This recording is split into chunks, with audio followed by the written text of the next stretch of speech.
जब सुने के होई भोजपुरी गाना बस बजे के चाही गाना।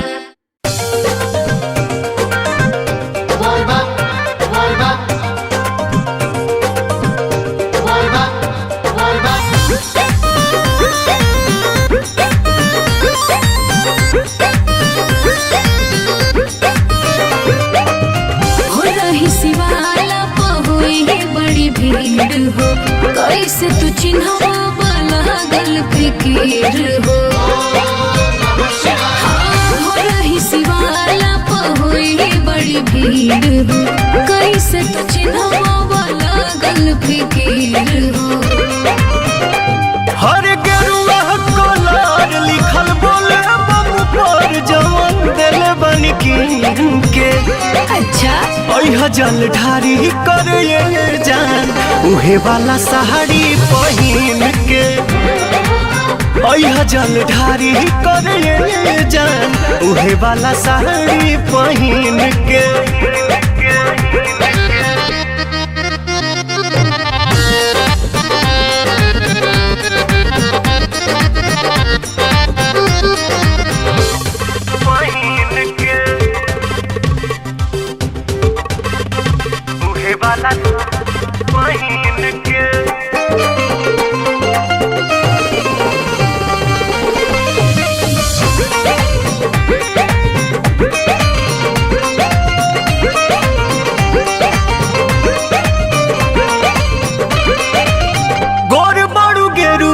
कलर तोहमे खोली कहली हटी करगरी चंदन के गोली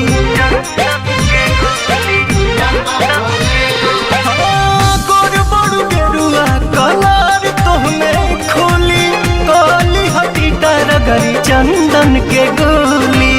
सावन महीना जब से चढ़ गइल बा भक्तिया भाव दिल में भर गइल बा।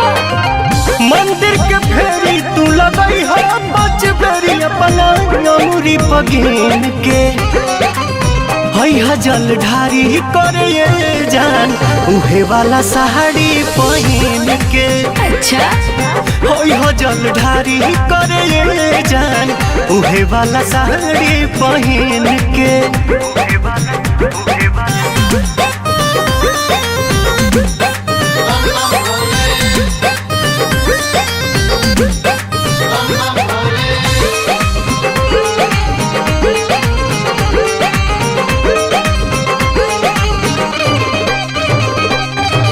साचो कहीं लागता रुआ तना सुनर हो भोला कोरस के हु के लागे ना नजर हो।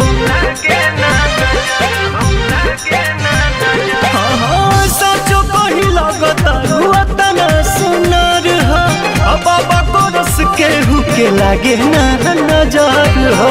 तोहरे ला भूखल माने सावली सुमारी खुशबा पवन मन अरुण बिहारी पाके आशीर्वाद रखी शिव जी के याद ना भूल शुभ दिन के। ओह जल ढारी करे जान उहे वाला साड़ी पहिन के। ठीक बा जी है जल ढारी करे जान उहे वाला साड़ी पहिन के।